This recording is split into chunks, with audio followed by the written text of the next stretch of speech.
Good evening. I wanted to talk about The Great Divorce by C.S. Lewis tonight. A little bit of an introduction to kind of the philosophy and worldview behind some of the weirdness in the story. So, The Great Divorce is set in the frame of a dream where Lewis is talking about a dream that he had, and then at the end, he has the old tried and true junior high creative writing class trick where they get to the end of the story and they wake up. Terrible way to do a story if your readers don't know that it's a dream going in. But Lewis helps us to understand that pretty quickly. And it begins at a bus stop where Lewis is waiting in line to. So it's in a bus stop to get on a bus. He doesn't know exactly where, but they're at the edge of a city, and the city, you later find out, is hell. And he paints hell, and he doesn't intend the book to be a literal interpretation of the Bible or a literal theology or anything like that. Like, he's not saying this is how heaven and hell are. He's saying something about our world and our life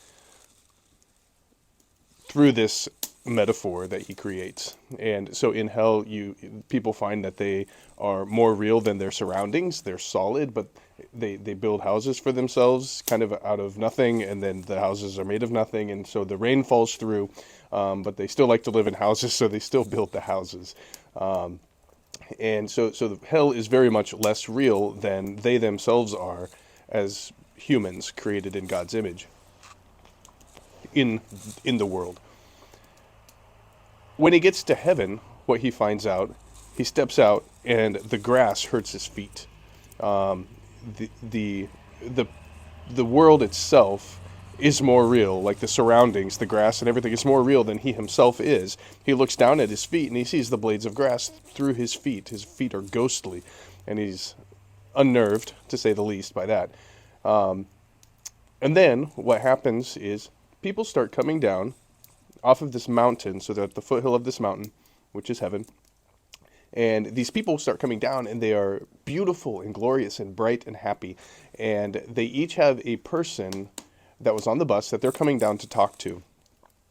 And ultimately, their goal is to try to get them to give up the besetting sin that characterized their life. So for one Episcopalian priest, it was his skepticism, the fact that he actually didn't believe anything in the Bible or anything about the spiritual world, or didn't believe that we could know, and so he spends his whole life on this quest of seeking, and he says, "Oh yes, that hope for the future, that's the whole thing," and the guy that comes down to him is like, if there is no hope for the future, then why would you even hope? Like that's nothing. You're just deluded. And the overarching, or the great metaphor that this whole story has as a backdrop is the notion of reality. What is real? And this is an old Neoplatonic notion in Plato, Platonic notion that which is real is unseen, it's spiritual, it's divine, and that we are shadows and the world around us is just shadows. Now, put into a Christian context, this idea in Lewis's hands reminds us of the fact that we can be more real or less real in ourselves. The more or less real that we are depends on how much our soul is fitted to that which is truly real, which is God, right? And how he created everything. And so that reality is both in God and it's in his nature.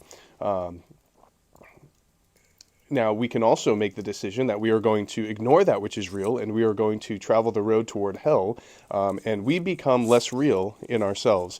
And the obvious, the obvious thing is politicians that sometimes go into office with these high-minded ideals, and they seem like very real and vibrant to us.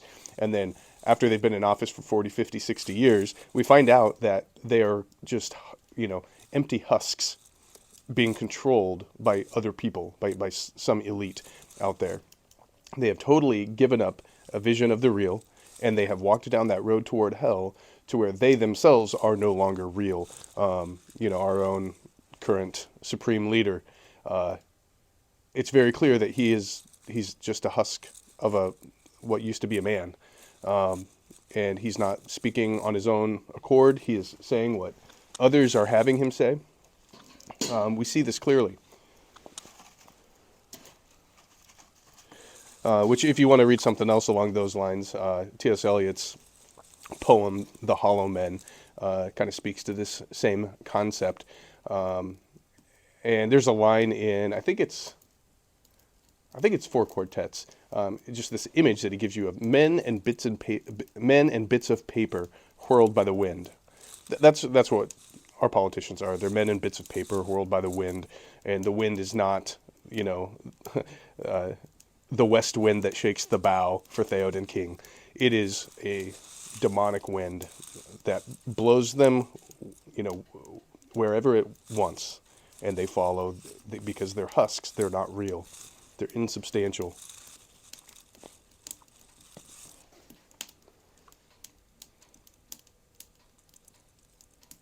Another place where we see this in the world, this matter of people being on the road towards being in tune with reality, in tune with the world, and in accordance with God's own design of everything, versus becoming less real.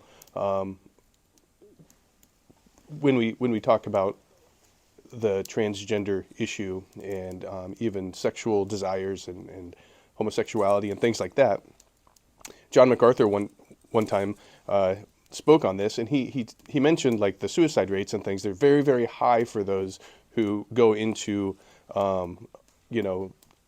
unnatural ways of living and expressing themselves and all of that. And why are the suicide rates so high? Well, he said there is reality, and they have chosen to live outside of reality. And can you imagine how terrifying it is to find that you are unreal? That your life is unreal. It does not correspond to anything other than your own internal desires that you had some time ago that you don't even find yourself having now, but you've already had the surgery, you've already taken the hormones, and where are you now? You are outside of that which is real. Now, the great thing about the Great Divorce is that with every single character, no matter what mistake they've made, no matter what sins that they are beholden to, they have this opportunity. And Lewis made it clear, like he wasn't saying that you have an opportunity necessarily after you die or whatever. He said that's up for debate, but he's not necessarily saying that. But in this life, we absolutely do have that. We do have that opportunity to confess our sins and turn away from them and turn to that which is real. Plato, in the Republic, he wrote an analogy for education. That analogy is known as the cave, or the allegory of the cave. And basically you have a guy who's chained down in this dungeon, and he's watching these figures on a wall, and that's all he's ever known, so that's all he can see. And he thinks that's reality. But then someone comes along and loosens his chains and starts to lead him out of the cave. And what he sees as he goes out of the cave with this friend, he sees that the wall was just shadows, and that up higher, as you go out the cave, there was a fire. And in front of the fire, there were people running marionettes or puppets or, figurines across the front of it to make the shadows on the wall. And he thought all the time that those shadows were real. But when he gets up to the light, at the end of the tunnel, he sees the light, and at first it actually hurts him. He can't see. It hurts his eyes because he's been in darkness his whole life. And so, in a sense, he hates the light, and he wants to return. Now, Plato says, imagine that he was taken step by step and slowly approached that light. And once his eyes had adjusted, he did step out into the light. And what Plato says is, he would behold the sun where it is in its own place, and he would become like it. That is, he would behold the light, and he would become light. He would behold the real, and he would become real. That's education. That's the end of all of this. That's why we read. That's why we listen to music. That's why we have conversation. That's why we behold beautiful art and we contemplate it. We take it in because we're beholding the Son in his own place, and we become like him. And yes, that echoes John 1 John. When we get to heaven, we don't know what we shall be, but we know that we will be like him, for we will see him as he is, right? Because we behold that which is real. Plato saw that. He was talking about the sun, S-U-N, but the language that John uses kind of mimics what Plato, was saying in Plato's own language. But it's that whole idea of when you come out and you behold that which is real, you become like it, and it orders your life. It orders your vision. That man that was stuck in the cave who could only see shadows, it reordered his vision and his entire world, not worldview. It made him see. It wasn't some kind of worldview framework that he put on and then he was able to understand things rightly. It was simply that it was the light by which he saw, right? Because he became like it. And that's the offer that is made to every one of these characters in the Great Divorce. And some of them accept it, some of them don't. The skeptic Episcopalian priest, he refuses, and he just wants to go on questing. He just wants to go on having the debates and the conversation, and he never wants to pin it down. He never wants to have an opinion because that's so boorish. That's what low-minded people do. But up here in the academy, we just ask questions and we never answer them because it's all about the journey, right? No, it's not. The hope for something in the end is like your thirst for something to drink. The thirst isn't the point. The drink is the point. The hunger isn't the point. The food is the point. The nourishment is the point. And that's what this Episcopalian priest could not get. He couldn't understand that there was something more than thirst. So he went back to hell. He made his choice. There's another young man in the Great Divorce that when his friend from life, so the people that come down and they're beautiful and bright and happy, they have already passed on and they are coming to help them. And so he comes to this young man, and this man has a monster on his shoulder, kind of like my hoodie up here. He's got this little monster on his shoulder that's talking it into his ear and saying, just one more time. We'll do it in secret. No one will know. Just one more time. And the friend, the angelic friend that comes down says, "Can I kill it for you?" What? Or first he says, "Can I take care of it?" He's like, "Yes, please." "Okay, let me kill it." He's like, No, that's too extreme. I don't want you to kill it. I just want you to take care of it, make it a burden that I can carry. He's like, "No, you need to kill it." And this, reminds us of John Owen, who said, "Be killing sin or it will be killing you." And so this friend wants to kill it. And there's this struggle, and the monster's talking in his ear, and he's about ready to go back to hell and just live with this monster that has consumed his whole life. But finally he says, "Yes, please rip it off." And so the beautiful, happy, bright man takes it, rips it off, throws it on the ground, and in the flinging he breaks its neck. And the guy, it hurt terribly. He screamed out in pain when it got ripped off of him. But the pain didn't last because he was astonished. The monster was turning into a white stallion, a big, beautiful white stallion, the best stallion, as our former president might say. And what does he do? He gets on it and he rides it up into heaven. Now, that is beautiful to me because it speaks to the fact that often your besetting sin, that thing that you struggle with the most, that you are most convicted about, that is the one thing that if you were to kill it, it would stop being that monster eating you alive, and it would be the stallion on which you would ride to heaven.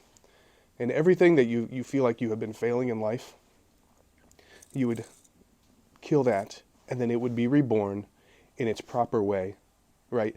We know that sin is a twisting of a good thing.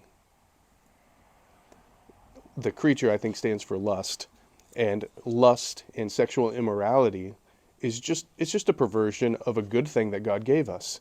And so this man got rid of his perversion and his lust, and he got married or something, and the horse, and he rode it to heaven because that's what it's for. God gave you this horse, and you and Satan turned it into this little monster, but it can be changed back. It can be redeemed.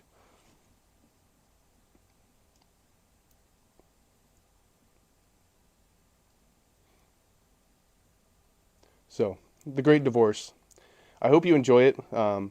Absolutely a must read, probably an annual read, to be honest. Just because there's stuff that you'll get more the more that you read it, but also just good reminders, like these various pictures that I've given to you tonight. You can be redeemed. You have a choice. That monster that you think is consuming you, you don't need to live with it. Kill it. God wants to kill it for you. Have a good night.